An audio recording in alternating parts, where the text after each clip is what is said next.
So in this video, let us take up the chapter that is chemical reactions and equations. So we'll cover up the chapters in this entire video. The first topic is related to the physical changes. So these are the changes which are generally temporary, as it can be reversed back and there is no new substance to be being formed. So whatever the chemical composition of the product is formed, it is not new. So whatever the composition is there of the reactant, the same thing is also present in the product. So for that reason, it is said that there is no formation of the new substance, and it is also temporary and it is reversible. So these kinds of changes are known to be as the physical changes. So if I take up the example of melting of the wax.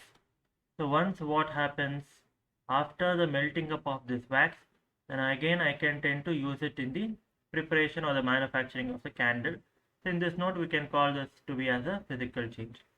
Similarly, there is one more kind of a change which is an important change, as we will be discussing these kinds of changes in this chapter in detail, that is related to the chemical changes. So these are the changes where an important point is that there is formation of a new substance, and that new substance is nothing but the product.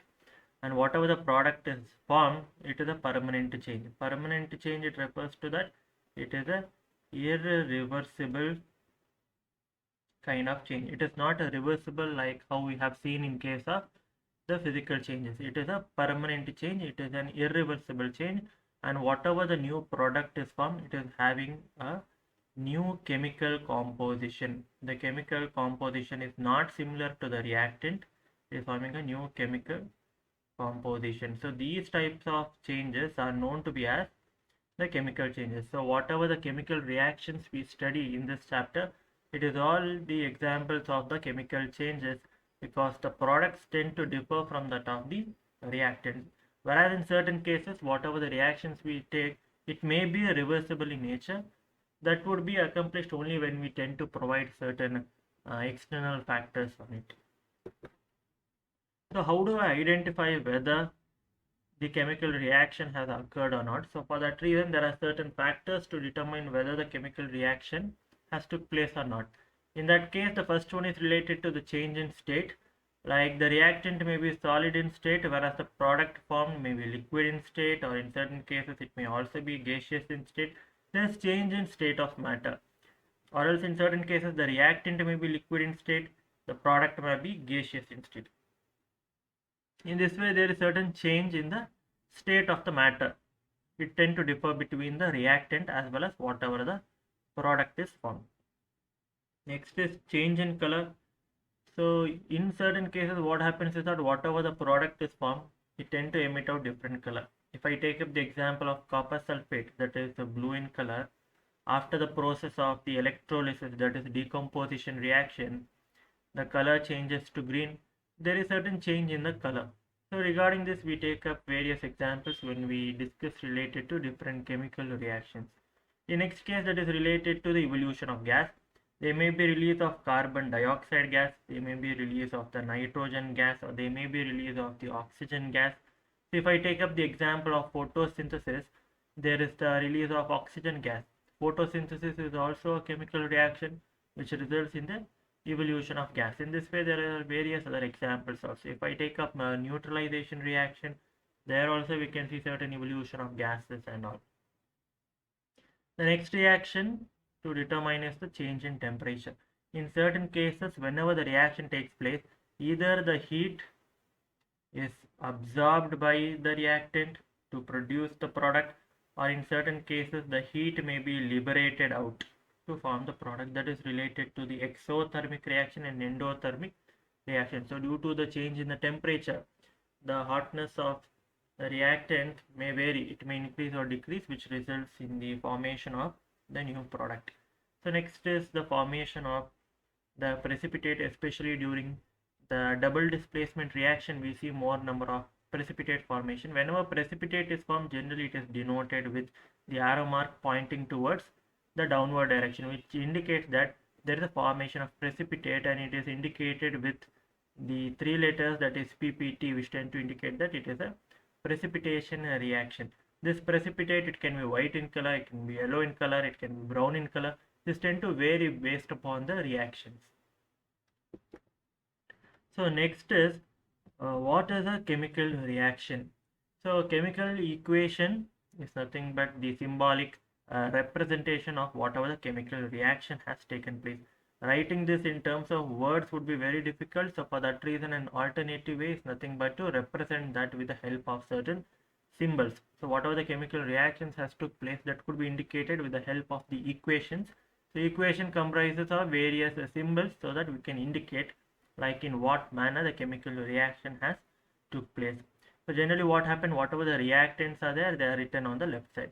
If I take these two as the example of a chemical reaction, whatever I have written on the left hand side, this is my left side, it is nothing but the reactants.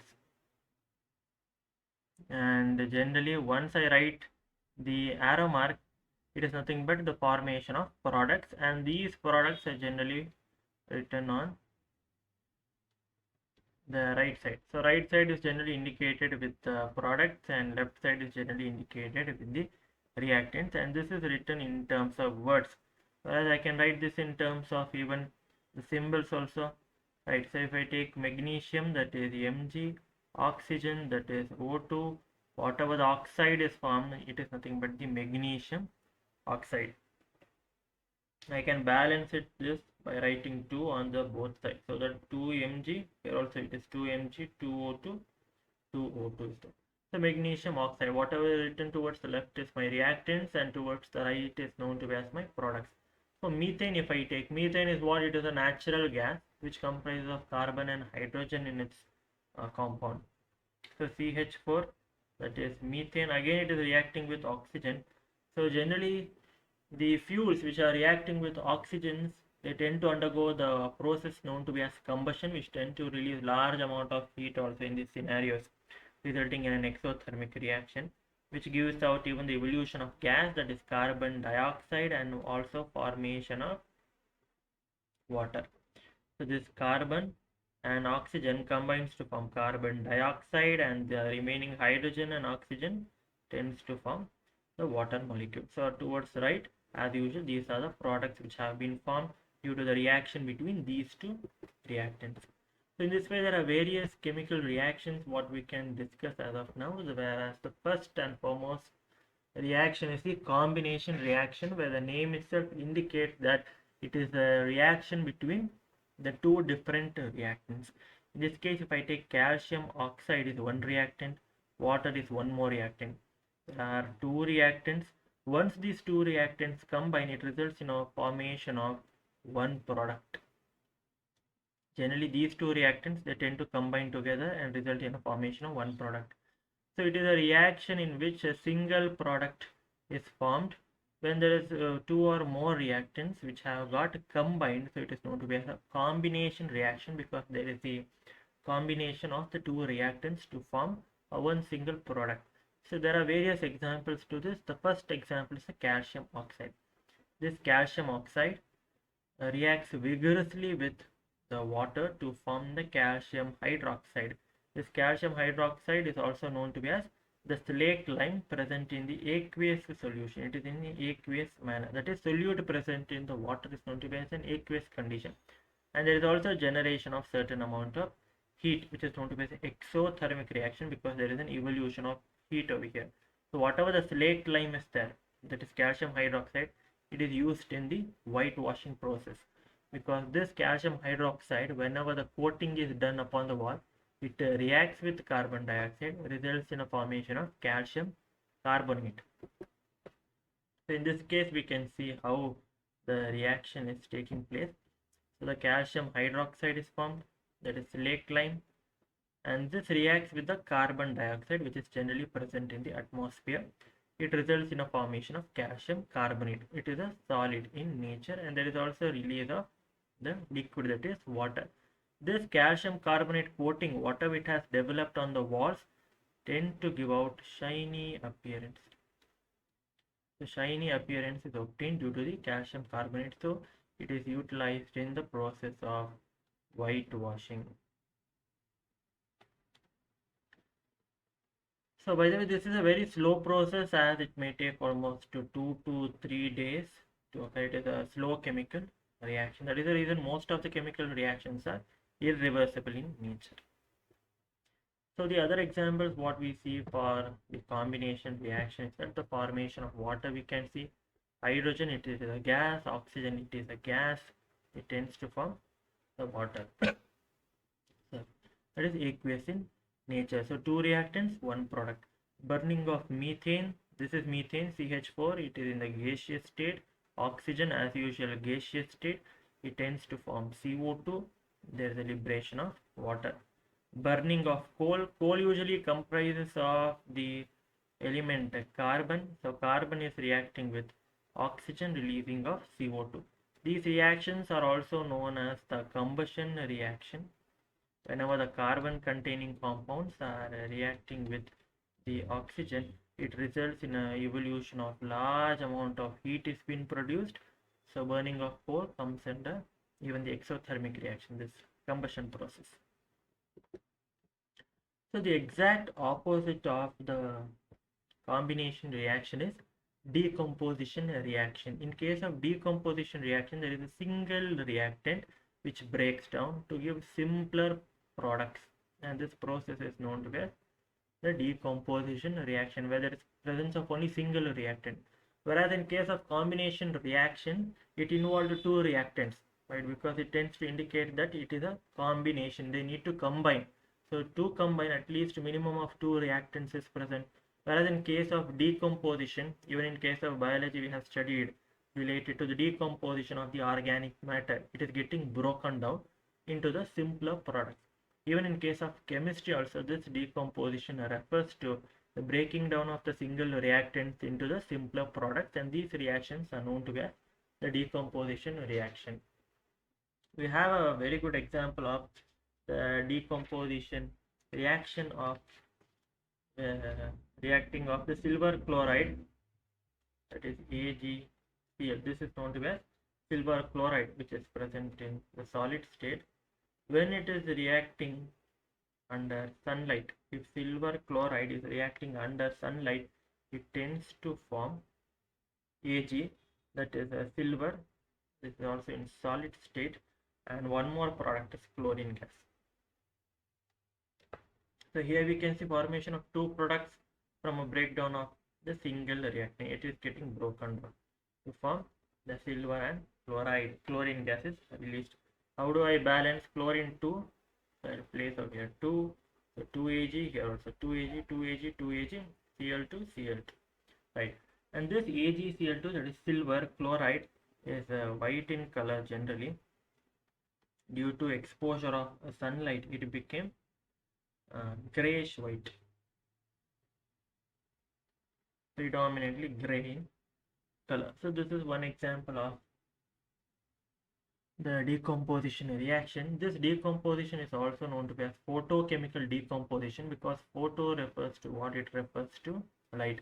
In presence of light, the chemical reaction is occurring. So for that reason, this photochemical decomposition is taking place in presence of the sunlight, where the silver chloride, that is AgCl, solid state, which was in white in color, due to the sunlight exposure got broken down. Whatever the reactant is there, it is getting broken down into two parts, silver as well as chlorine gas, and there is a change in color also.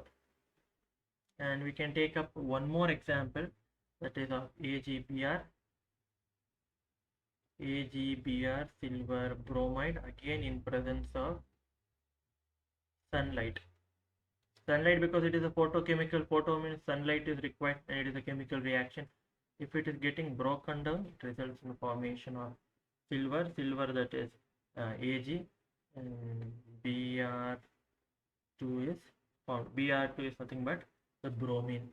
And again, whatever the silver is formed, this silver is as usual, it is gray in color, and the silver bromide, this is pale yellowish in color.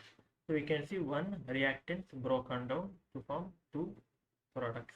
This is related to the photochemical decomposition in the involvement of light to break the reactants to form the two products.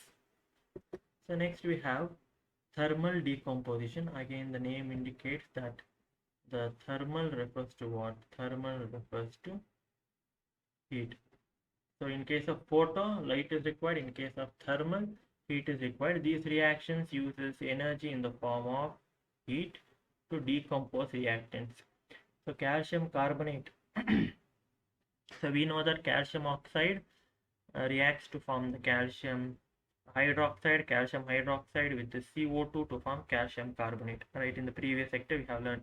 So whatever the calcium carbonate is there, that is the CaCO3, calcium and carbonates on heating. Usually we denote the triangle symbol to heat. For precipitation it is downward arrow. For heat it is this triangle. These are certain symbolic representation what we need to use while indicating any sorts of chemical reaction.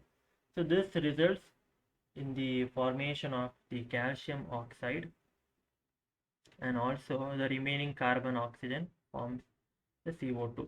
This calcium oxide is used in the manufacturing of cement. A very important question, as it could be asked for a 1 marker over here. So again it is getting broken down, where it is getting added with one more oxygen over here to form calcium oxide. Remaining is 2 oxygen, 1 carbon to form the carbon dioxide.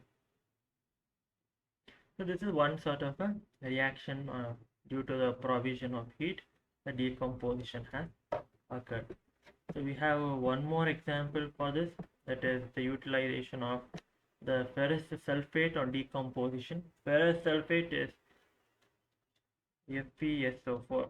Fe is ferrous, SO4 is sulfate. Ferrous sulfate, again heating, again I will represent it with the triangle, which results in formation of ferric oxide, ferric Fe2O3, that is ferric oxide with sulfur dioxide and sulfur trioxide. Tri refers to 3, di refers to 2, so it is S refers to sulfur, so it is sulfur dioxide, and in this case we have sulfur trioxide.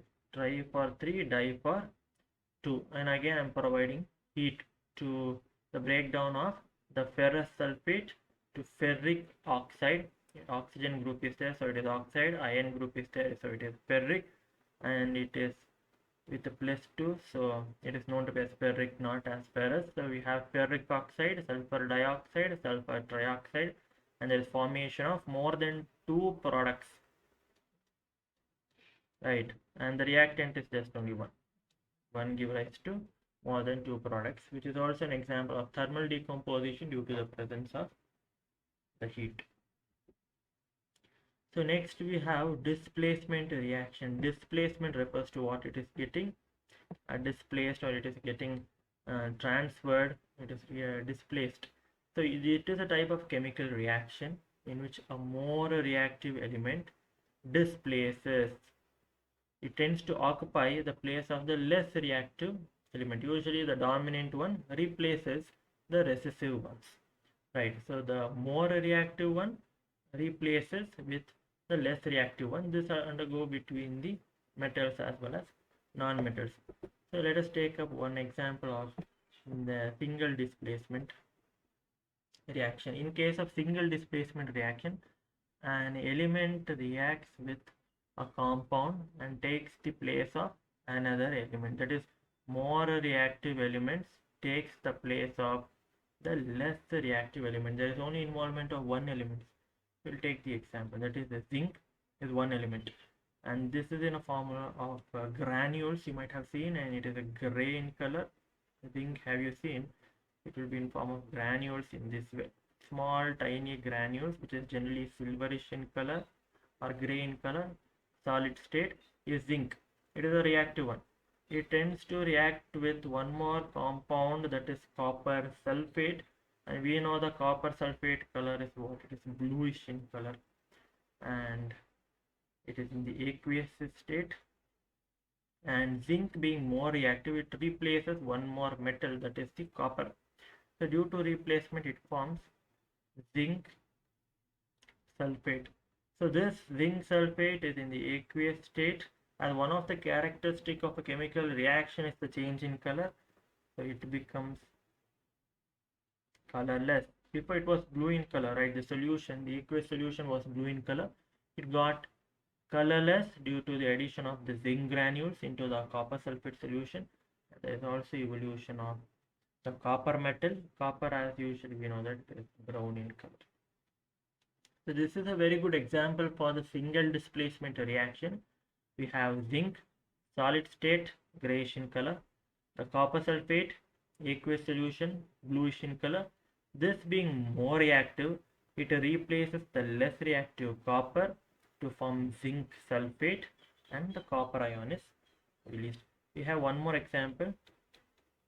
Iron, that is Fe, and we know that all ions are generally in the solid state. It reacts with the copper sulfate. Copper sulfate, as usual, it is in the aqueous state. Color, as usual, again blue. Iron being the more reactive, it replaces the copper to form iron sulfate, or it is known to be as iron sulfate, or it is in a +2 condition. So ferrous sulfate. The remaining one is copper, as usual, it is brown in color. And this ferrous sulfate, if we see, it is green. So you should know the colors also. So iron, again solid state, reacting with copper sulfate, it is more reactive, replaces the less reactive copper to form the ferrous sulfate, that is greenish in color, and copper, as usual, brown in color. It is known to be single displacement due to the involvement of only one single elements over here. So hopefully it is clear. Next, let us get into the double displacement reaction. The reaction in which there is two different atoms or the groups which react together, they displace each other, a new product is formed. These reactions are also known to as the precipitation reaction. We'll take up the example of the sodium sulfate Na2SO4, which is in the aqueous state. It reacts with barium, that is Ba, chloride, that is Cl2, barium chloride. It results in a formation of barium sulfate is formed. BaSO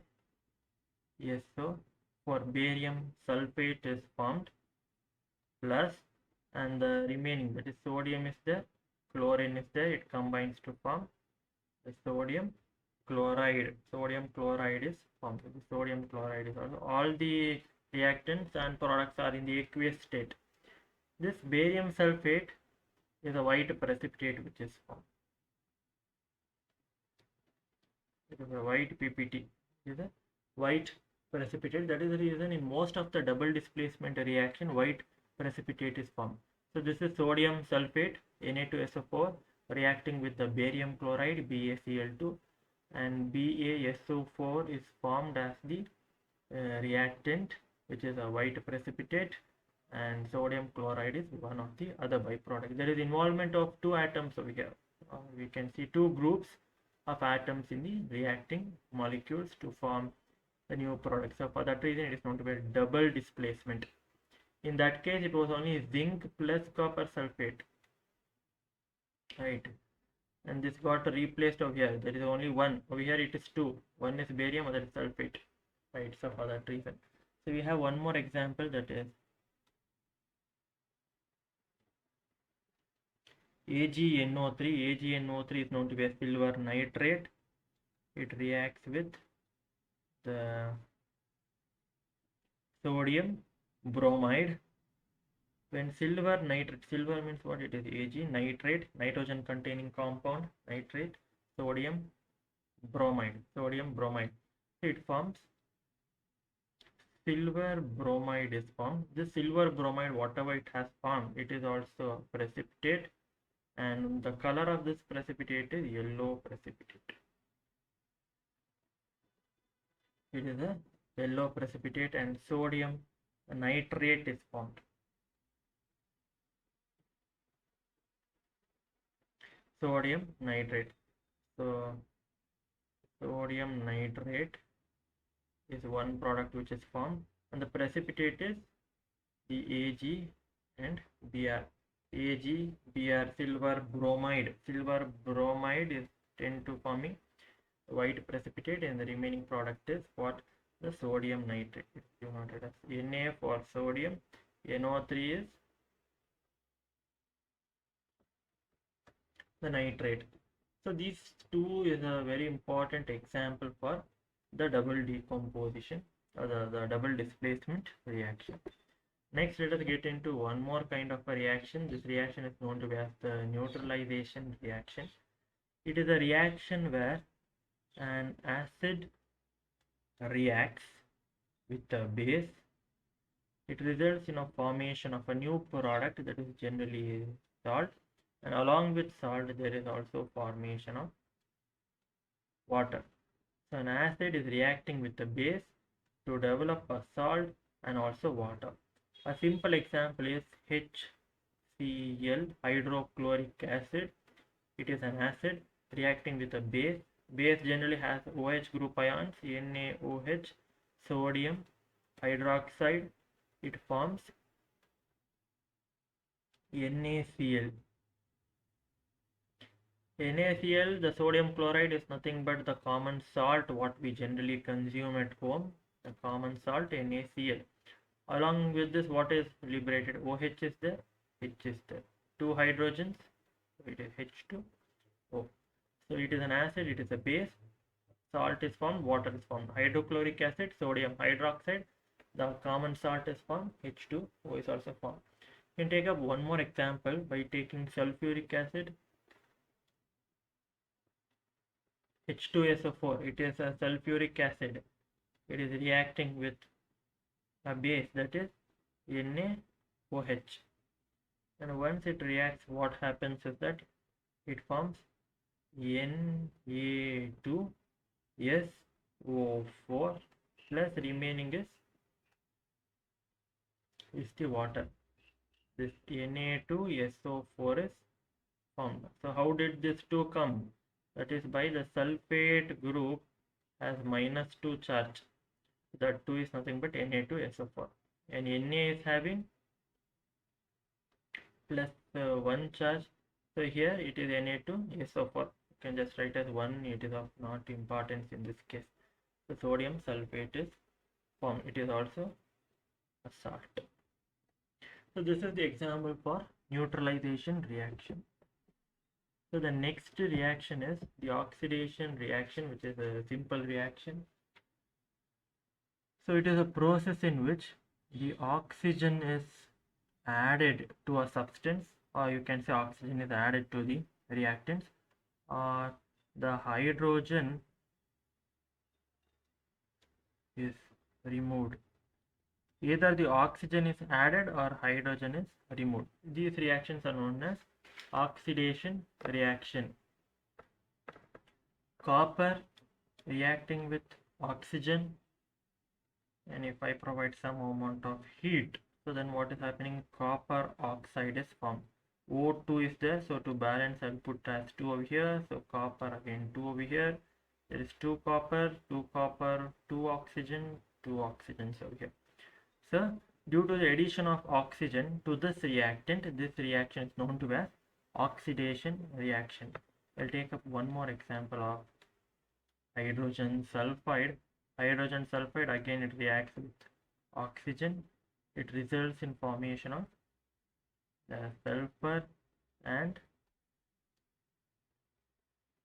the H2O. So this is also an example of the oxidation reaction where there is an addition of oxygen. Or here you can see that from H2S the hydrogen group is removed. So I can say that it is an oxidation reaction. So the next reaction is the reduction reaction where hydrogen is added, or you can also say that oxygen is removed. Oxygen is removed or hydrogen is added. These kinds of reactions are known to be as the reduction reaction. So let us take simple example of the sodium reacting with hydrogen. This results in formation of NaH. To balance, 2 hydrogen is there, so again 2 hydrogen, 2 sodium is there, so 2 sodium. So there is an addition of hydrogen to this substance so that it is getting reduced. I'll take up one more, that is KClO3. KClO3 is potassium chlorate. It is potassium chlorate, KClO3. So it is generally solid in state. If I provide certain amount of heat, so it gives out KCl is formed, along with this even oxygen is also developed. So to balance it, so 2 oxygen is there, here 3 oxygen is there, so for that reason I'll add 3 over here. 3 2s are 6, 2 3s are 6. If I add 2, it is 2K 2Cl, 2K 2Cl, 6 oxygen, 6 oxygen, it is balanced. It is potassium chloride, KCl. So it is also an example of the reduction reaction. Then we have the redox reaction, the reaction in which both the oxidation and reduction takes place simultaneously are known to be as reduction. It is known to be as redox reaction, where the copper oxide, that is CuO, plus the hydrogen, it forms copper plus water is formed. In this case, this is getting reduced because there is loss of the oxygen, and this is getting oxidized. There is addition of oxygen from H2, H2O is formed, right? From H2, H2O is formed. There is an addition of oxygen. If it is an addition of oxygen, it has to be an oxidation reaction. This CuO has resulted in formation of only Cu. There is the elimination of oxygen. So for that reason, it is known to be as the reduction reaction. So both oxidation reduction is there, means we can call this type of reactions as the redox reaction. We'll take one more example. Magnesium oxide, that is MnO2, that is reacting with the HCl. MnO2 plus the HCl forms MnCl2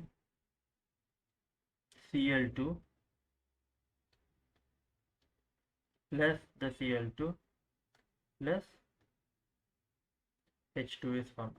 So in this case, we can see MnO2 to MnCl2. This is getting reduced because oxygen has got eliminated, and whereas from HCl forming Cl, there is loss of hydrogen. In case of loss of hydrogen or elimination of hydrogen, it is the oxidation, and in this case, this is reduction. You can take these two as a good examples to indicate the redox reactions. Exothermic reaction, we have discussed most of the exothermic reaction in the previous scenarios. So the reactions which are accompanied by the evolution of heat, or you can call it as there is a generation of heat. So after the chemical reaction, if I tend to touch a test tube or the beaker in which the reaction has occurred, I can sense the warmthness around it. So that tend to indicate that it is an exothermic reaction. So CH4, that is our natural gas, methane, reacts with the oxygen. So it results in formation of carbon dioxide, and remaining, that is water. There is also liberation of heat. So most of the combustion reactions, whatever it takes place, it all tends to give out the exothermic reaction. So magnesium reacting with the oxygen to give the magnesium oxide. It is also an example for the exothermic reaction. So next is the reverse of the exothermic reaction is the endothermic reaction, which occurs by the absorption, or it is utilization of heat to develop the product. To form product, heat is getting absorbed by the reactants. So I will take up the example of the mercury oxide. The Hg is mercury, O is oxygen, and this absorbs heat. So what will happen? It gets broken down into mercury and oxygen. 2 oxygen means it will balance it. So it is mercury oxide absorbs heat, it gets broken down and it results in formation of mercury and oxygen. So this is also an example of the decomposition reaction. I have one more reaction, that is ammonium chloride. It is solid state. If I provide heat, it gives out the NH3 plus HCl. So ammonia is formed due to the absorption of heat. So these are certain examples of the endothermic reaction. So the next one is related to corrosion. It is a phenomena due to which the metals are slowly eaten by the reaction of air, water, chemicals which are generally present in atmosphere. So if there is more moisture content, or if there is more humidity in the atmosphere, this results in the faster rate of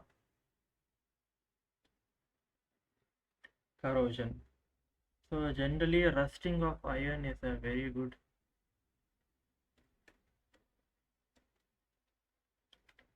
the rusting of iron is a very good example of the corrosion, and usually corrosion results in various disasters. It may damage car bodies, bridges, the iron railings, it can be ships, and most of the objects, whatever it is made up of the metals, it tend to cause the corrosion, and generally it even causes huge losses also. So how can I avoid corrosion? So it can be avoided by painting, it can be through the methods of galvanization, the electrolysis. These are the methods through which the corrosions can be prevented, by depositing a layer over the metal so that there is no exposure of those metals to the oxygen as well as to the moisture content. The last topic is rancidity. So rancidity, it is a process of slow oxidation. Usually this oxidation is of the food material enriched with oil and fat. If food, whatever it may be, the chips or most of the fat containing or the oily items which are there, they get oxidized, which results in change in the smell as well as taste.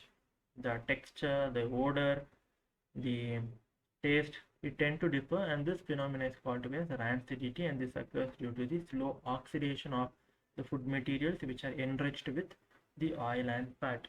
So how can I prevent the process of rancidity? I need to cut out the oxygen exposure to these food materials. So this could be done by keeping them in the airtight containers, or you can keep them in the refrigerator. In the cool atmosphere, there is no any sort of an oxygen contact. So you can, packaging, it has to be a tight packaging can be done. And in certain cases, mostly antioxidants are used. So there are two main antioxidants. One is BHA, another one is BHT. So BHA is nothing but butylated hydroxy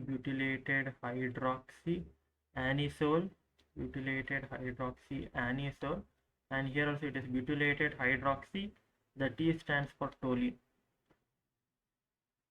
Butylated hydroxy anisole and butylated hydroxy toluene are the two most prominent antioxidants which can be used to prevent the rancidity. In certain cases, you may add salts and sugar. These are the natural antioxidants which is added to the food product to prevent the process of the rancidity to occur. So these are the different ways to cut out the exposure of the food materials which are rich in oil and fat to come in contact with oxygen. So this completes the entire chapter, that is the chemical reactions and equations.